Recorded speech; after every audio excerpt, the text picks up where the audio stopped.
Hey everybody, it's Tony Zayas here at the SaaS Founder Show. Thank you for tuning in. I'm excited about today's guest. We have Shannon Walker. She's founder and president of Whistleblower Security. They're a global provider of ethics reporting services, including a 24/7, 365 global ethics hotline and case management platform. So Whistleblower Security provides organizations with an efficient and trustworthy ethics reporting process.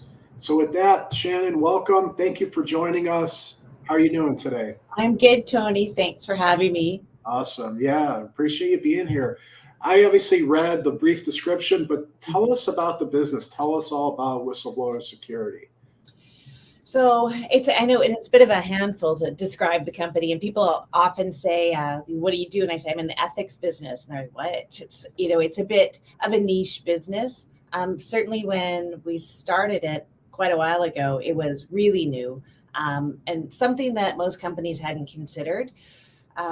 Back in the day, I was working with a publicly traded company, and Sarbanes-Oxley regulations came into play. And basically, they said if you're publicly traded, you have to have a process to receive anonymous and confidential reports, mostly to do with financial and accounting controls and that type of thing. And so at the time, we had a call center. We had a really great IT department that built out our database to manage the types of insurance claims that we were working on at the time. And in chatting with our auditors, they said, this is sort of interesting, and maybe this is something that you should consider. And so I spent about 6 months researching the whole landscape about intaking calls to do with fraud and internal controls, and built out this very cursory, elementary scope of work, and hired an outside partner to build what I would say was a very perfunctory and basic intake form. And that was kind of the evolution of the business. And not only did I build the scope of work, I sold the product, I onboarded the new clients, I provided the customer support, and used this outsourced IT department initially to function as a fully baked whistleblowing system. And at the time, our contact center was only open from 6 a.m. till 4 p.m. So obviously I couldn't be a full global supplier. And so it was just one of those things that organically grew, and we slowly brought the IT functions all within house, and we started to build out the next evolution of the platform. Our platform today is called IntegrityCounts. It's in 28 languages. It is configurable, customizable. It allows for the whistleblower to dialogue with the organization after the fact, after the original submission of a report. And currently, we have hundreds of hotlines, maybe even over 1,000 now, set up in over 80 countries that are sometimes shared, sometimes custom for our clients. And I guess maybe I should take a step back. So the system kind of works. A client comes to us, and it could be a publicly traded company, it could be a private company, it could be a governmental organization, an NGO. It's really interesting because this solution, which started out just to deal with publicly traded company requirements, has now grown to service small companies with less than 30 employees to multinationals, with over 1 million employees. So it's really run the gamut. And when we originally started, it was in English and French, and now we live answer in English, French, and Spanish. Plus, we have an spontaneous interpretation partner that services up to another 150 languages. So it truly is a global product for just about anybody who wants it. And I think one of the interesting things too is that back in the day, it was looked at as, yes, just another cost to running the business. And now our clients are seeing the benefits. They're seeing the cost recoveries that they're getting. They're seeing the toxic employees that they can coach out. It's a really, really valuable tool in the overall kind of management of your business. That's a great overview. I apologize if I missed it, but where did the initial idea for this, like where did you determine that this was a needed solution? Well, it was because of the Sarbanes-Oxley requirements. I mean, companies were looking for a solution that was kind of a turnkey solution. At the beginning, I think a lot of companies would just publish their lawyer's phone number and then have their whistleblower policy that went out to their employees and said, if you have something to report, call the lawyer or call the chair of the audit committee. In Canada, where we're based, the regulatory body sort of just copied the Sarbanes-Oxley regulations, so that all the Canadian publicly traded companies had to have that same kind of process in place. And so that's really how the opportunity came to be. It was based on a regulatory requirement, and we built a solution to meet that requirement. Gotcha. Yeah, no, that makes a lot of sense. So when did you, when Sarbanes-Oxley came out, did you realize that was an opportunity to there was going to be that need for, following compliance and following all of that? Is that where, I'm just curious, was there a spark of a moment where you thought here's an opportunity for us to address something that's missing out there? Yeah, no, absolutely it was. That was the moment to say that, this is it's a new business metric that is going to be something that I think people want to have. Certainly you've seen, back in the day when there was Enron and Tyco and all of the scandals. I certainly didn't think at the time that every year there'd yet be another scandal and another scandal. And I think it's kind of mind blowing when you just see the ramifications through, all of the business world with these, unfortunate events that happen. And if you have a whistleblowing process in place, there's a lot of studies that show you will identify fraud earlier, you'll reduce your losses, and you'll improve employee morale.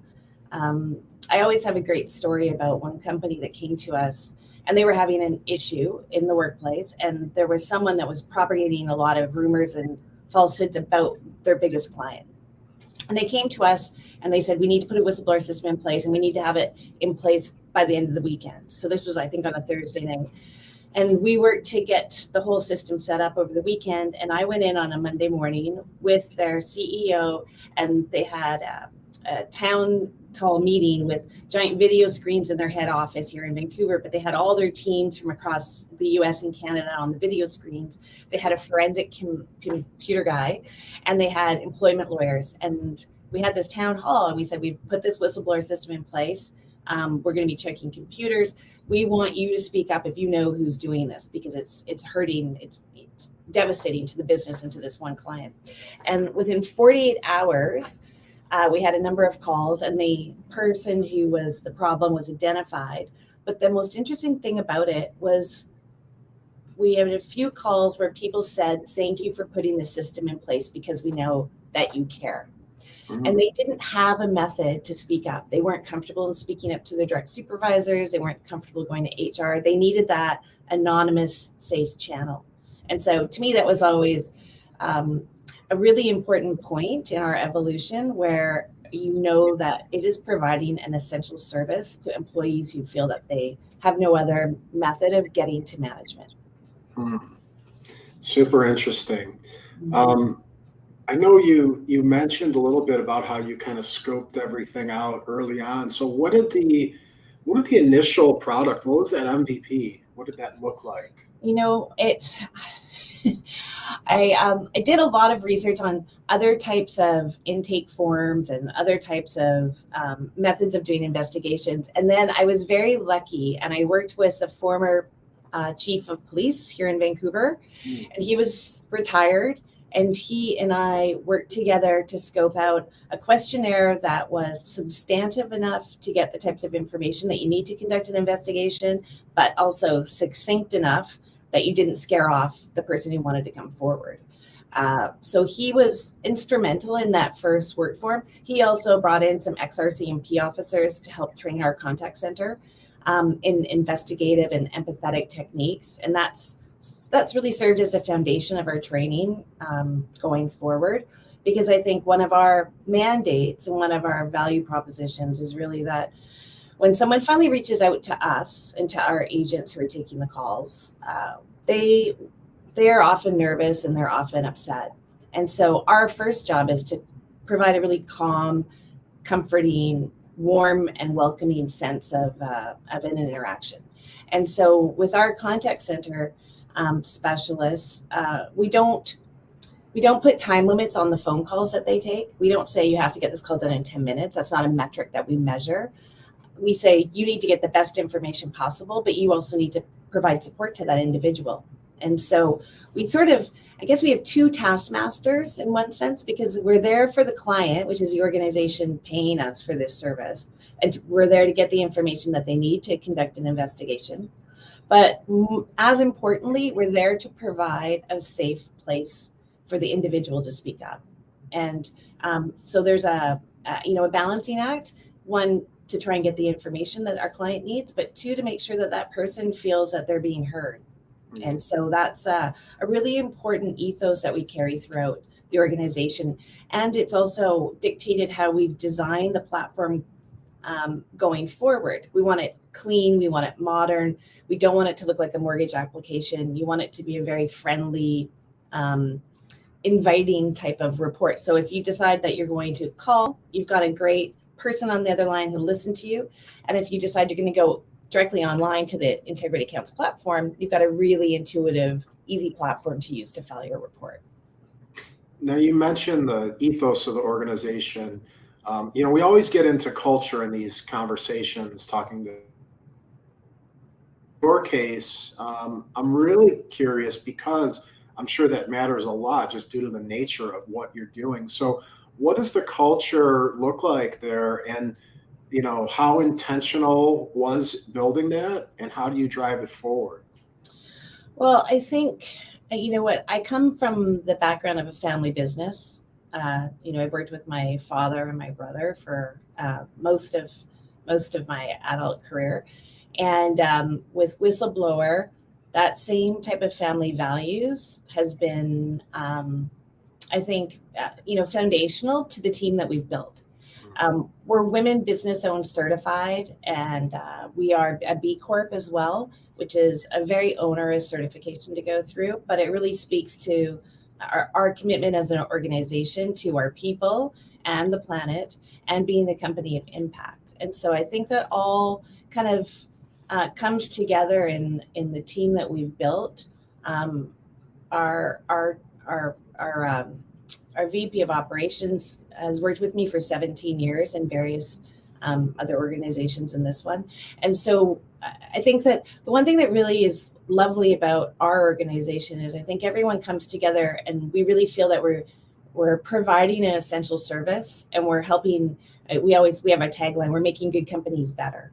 And so we're not selling widgets. Now, widgets are really important, and nuts and bolts are really important to the cars and what have you. But I think what we're doing is really helping other organizations elevate their culture and improve their ethics, improve their compliance, improve their employee engagement. And so there's a higher purpose in what we do, I think. What does your hiring process look like along those lines of culture? How do you find people that are a match and a fit? Well, that's a really good question. I think a lot of the recent hires that we've had have been referrals. So we often have family members, we have friends, we have colleagues from other organizations who like what we do. So certainly one of the things we do when we're screening new applicants is really we have to assess the cultural fit, because we're a small team, but we're also a team that you need to know that you're going to wear multiple hats, that when there's an issue, you may be asked to do something that may be outside of your job description, and we just expect everybody to kind of pull on the same oar, and it's really worked well for us. So I think that the collaboration and the respect is really something that is brought up early on in the job interview process. And if you feel that you can't kind of, go with the flow a little bit, and then this probably isn't the right place for you. Yeah. You mentioned that the VP of operations has been with you for 17 years, which is awesome. What did the team look like, early on starting out? How did it evolve? How big is it today? Well, it's it's kind of interesting because we built this on the back of my family's organization. So we had a lot of shared services, and we had a core sales team that was the whistleblower team, and then we would share IT services and admin and what have you. And as things evolved, we now have our own distinct team, and it's just the whistleblower team. There's probably about 25 of us that are in head office. And then we have about 35 agents who are outsourced in a contact center that are specific to whistleblower.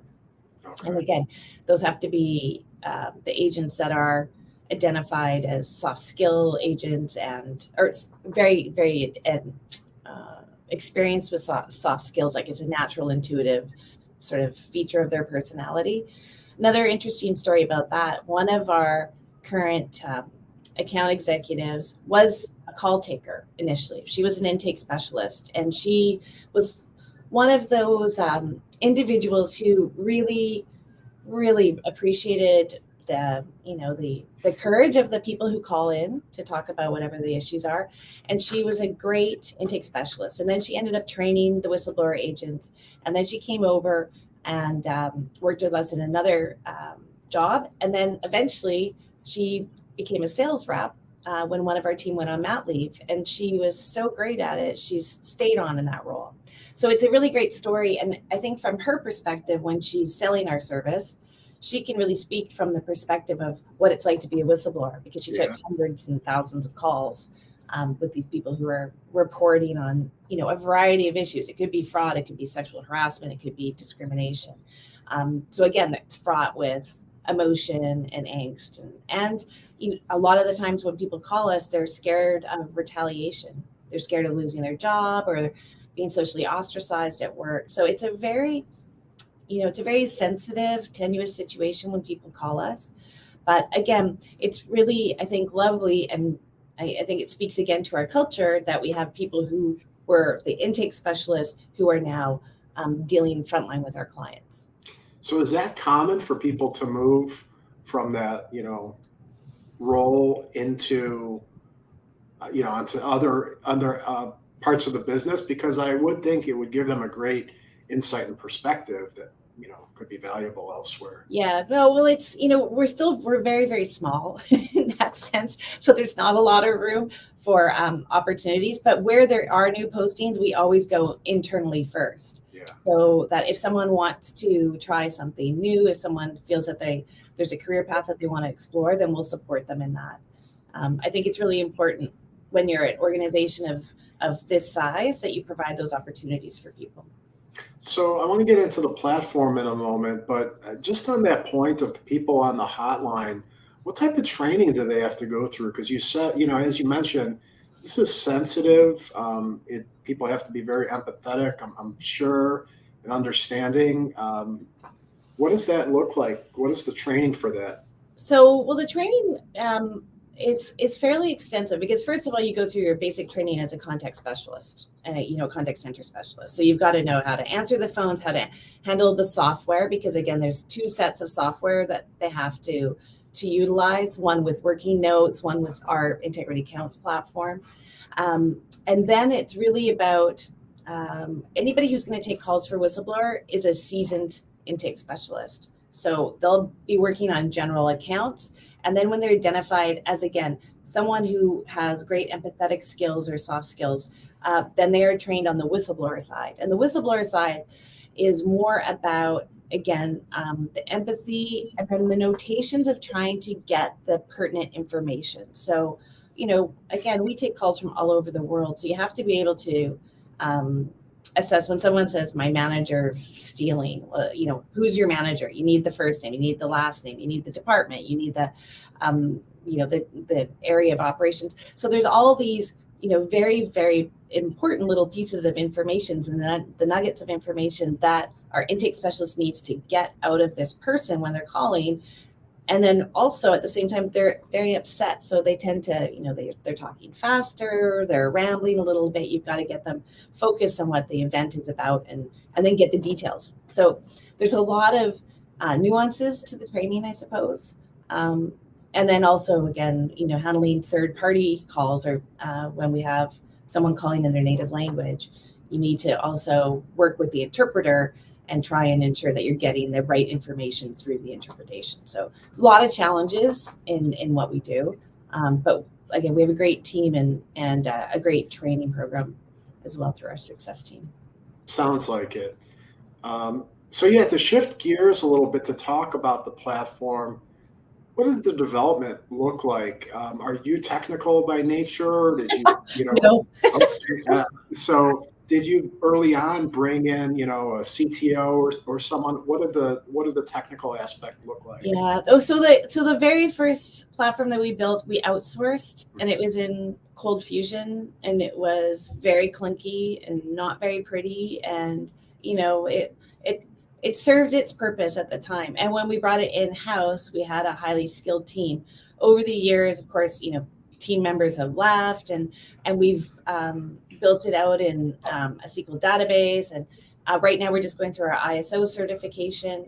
So now we have a new CTO over the last couple of years who's leading us through the certification, and we just launched what we call V3, which is a much more configurable, user-friendly version. So it's constantly evolving.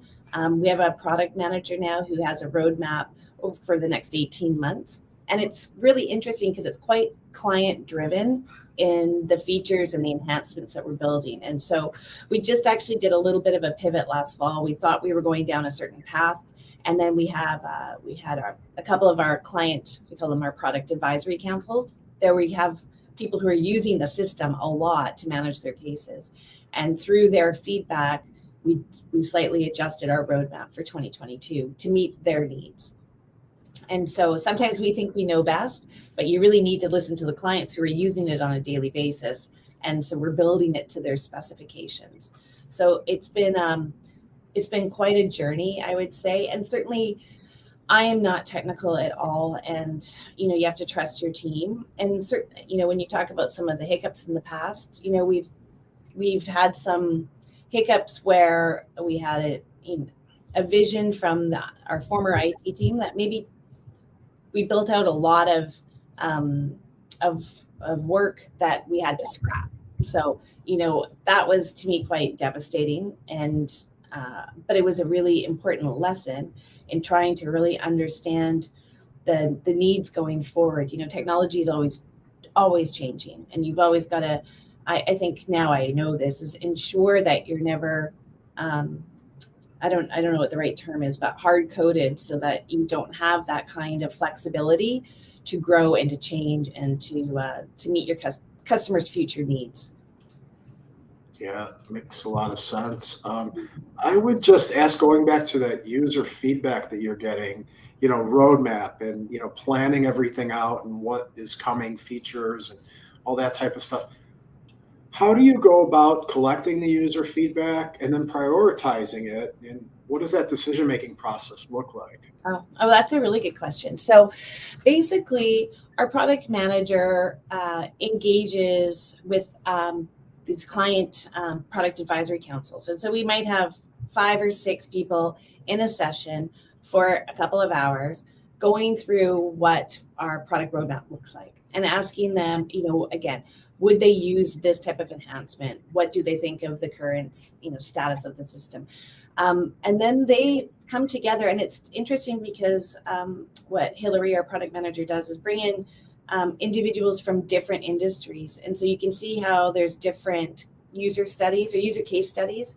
And what we do after we collect all the information from them, we have, I guess really it's like a backlog meeting, and we start to look through the list of all the enhancements that we want to do. And then there's time allotted to those lists. And there's also, we tend to look at the enhancements in a universal kind of feature world, so that if we're going to build something, that we want to make sure that it's highly usable for the majority of our clients. The other thing that we do is our customer success team is really engaged. I think it's one of our value propositions is that we're very proactive about reaching out to our clients to ensure that the system is working in the way that they thought it would, or it's working for them and they're getting the information that they want. All of that information not only dictates the product roadmap and how we're going to evaluate the features and enhancements that we add, but it also dictates how we're doing more training for our intake specialists, so that if they feel that there's details that we're not getting, or that there's spelling errors or anything as basic as spelling errors, it's really important feedback for us to go back to the intake specialists to say, we need to, refine how we're getting this information or improve how we're delivering it to our clients. So I think it is a constant part of the business, is this evolution of feedback, and then incorporating it into the platform, and then incorporating it into our training, and just incorporating it into our whole service delivery model. That's great. I would love to hear just your perspective as a non-technical founder. Some of the challenges that you might have faced along the way is, building this business out, whether it's communication and any advice you have, because we often have this conversation as a lot of founders or co-founders that are in that non-technical role. And of course you can grow and learn, but early on, what were some of the, challenges that you faced, and how did you get past them? Well, I think some of the, it is a tough one. I think it would have been much easier if I had a technology background. But I think one of the things I do now is I invite feedback from multiple people, and I think you have to ask a lot of questions. But I also think you need to take into consideration all the feedback that you get from your IT team, from your product team, from your success team, from your finance team. It's sort of, to me, all of our decision making now is very collaborative, and I don't feel that I would make a decision on the product without multiple inputs. I just think it's so important, because it's, again, when you don't, I have no idea how to do code. It's like Greek to me. So you really have to rely on your team, and you have to rely on, again, I think multiple sets of inputs. It can't just be the CTO. It's gotta be collaborative, so that it meets the needs of all the constituents in the organization. Speaking of collaboration, how does the organization collaborate, communicate? Are you guys in an office? Is it? Well, COVID changed everything. Yeah. So I think it's been challenging from that sense. I mean, the one blessing of COVID, I think, for us, is that we realized we can all work from home. So that was great. I think what we miss those random conversations where you wander into someone's office because you have a problem or a client has a challenge, and you can kind of brainstorm and solve it there. It's the one frustration I have with COVID is that everything's scheduled. Conversations are scheduled. Yeah. Meetings are scheduled. It's on Zoom. And I think Zoom can be kind of exhausting. So we're still in a situation where I'm in the office right now. And I think maybe our content marketing manager might be here today, but it's very rare that we're all in a room together. And we went into downtown Vancouver a few weeks ago to have a meeting with a partner, and there was 6 of us in a boardroom, and it was so exciting and it was so amazing, and just to have this collaborative conversation about possibilities, it was really really encouraging, and I'm looking forward to getting back to that. But in the meantime, we try and schedule a Zoom lunch once a month, and everyone orders in and they can get wine or whatever, and we just chat. And so it's an opportunity to chat about life and chat about what we're doing, to try and keep those connections going. It's especially interesting since it's been 2 years since COVID hit, and I think we have, I'm not sure to be honest, but 5 or 6 new team members, and so there's still one I have never met, and it's sort of it's just a different situation. But I think looking for opportunities to collaborate are really important. And right now we're trying to organize a volunteer day to come clean up the beach and just to do something together. I think is really important. But certainly, we do try and do multiple team meetings so that individual teams can meet, and then we try and do our large group meetings. I think it's a challenge. It's just a constant journey to look for new ways to collaborate in this hybrid environment. Yeah, for sure. I would love to hear a little bit about, over the course of, from you coming up with the idea, launching this business to today, how has your role how has your role in the business changed and evolved? That founder role is typically, over the life cycle tends to change quite a bit. So I'd love to hear how it's changed and what your focus is today.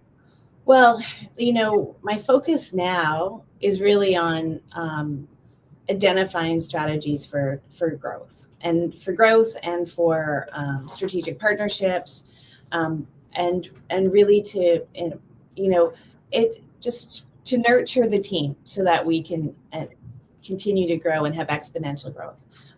We always say we're the little train that could. We're not the rocket ship. We just keep chugging along and we keep growing. And so it's a really good path. It's a safe path. And we haven't taken on any VC money or PE money or anything like that. So we're just growing organically and it's working. And I would say my job has changed a lot because, again, I've done everything in this organization except for code or design the website. So basically, to have a team now that has their roles and focuses on what they need to do is really exciting. But being the founder, and it's every single piece of the business while you're going through the journey. That's for sure. Yeah. So you mentioned growth just a moment ago. What has been some of the growth channels that have worked really well for you guys, and where are you focused now from a growth and marketing standpoint? Well, I think we were very lucky at the beginning. Vancouver has a very strong junior mining market, and those were our initial clients, and we still have some of those clients. And I think we really used our networks and referrals, and that is slowly how it all came together. Now we have a number of strategic partnerships with various compliance organizations globally that need hotlines and a case management platform. So those have been great to open up doors for us into much larger enterprise level clients. And I think that some of our growth is really trying to nurture our diversity and supplier diversity networks. And so because we're women business owned, that is something that we are quite focused on, in that utilizing that network. And then again, because of the regulatory environment in the EU specifically right now, they're just changing their regulations so that if you're a company over 250 employees, you have to have a whistleblowing process in place. And by 2023, if you're a company with over 50 employees, you're going to have a whistleblowing system in place. So as the regulatory environment becomes more and more stringent about whistleblowing, that opens up more opportunities for us as well. And then I think in our space, there's been so much amalgamation and acquisition that it is opening up more opportunities for us as well, because all of the little players that were our size have been bought up, and they're being amalgamated into much larger organizations. And so clients who are looking for more proactive customer service and more configuration and flexibility in their systems are coming to us, because we're one of the few alternatives left that haven't been bought out. That's interesting. Mm-hmm. So what has that competitive landscape, what does it look like? Well, when back in the day, there was probably, there would have been, again, we're still in a very niche market, but in North America, there was probably 15 or 20 players in our space. And now there's basically, there's us in Canada and another little player. And then Navex Global is the the largest organization in our space, and they bought up the three main players in the U.S. plus about four other smaller players. Wow. So it's changed the landscape a lot, and again, it opens up opportunities for us. So that's great. Yeah. So how do you stay relevant, especially when you have a kind of a large competitor that's out there? How do you, as a small organization, how do you stay relevant and make sure that you're bringing things to the table that you probably can because of your nimbleness and Well, and that's a good question. I think that we really look at ourselves as sort of a mid-market provider. So we do have enterprise level clients, but our sweet spot is really for that mid-market. And so it's easy for us to onboard a small client or a mid-market client. It's easy for us to service them.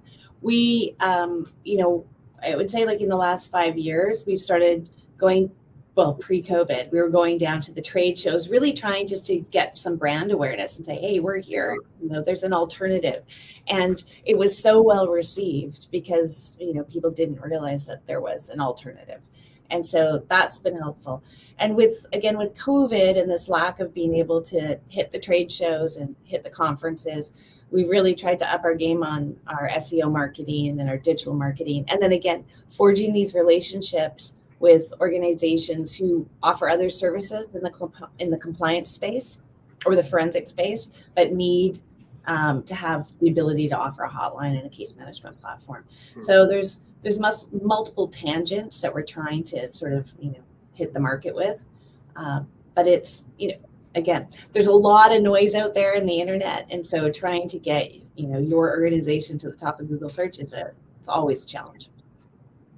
Do you guys have an in-house marketing team that works on that stuff? Or? We do. We have both. So we have an in-house marketing team, plus we outsource our digital marketing to another partner, which is great. So it gives us a little bit more breadth, and we're just starting to do account-based marketing now. So that's an exciting addition to our marketing efforts. That's great. So Shannon, with all that's going on, being a founder, right? It's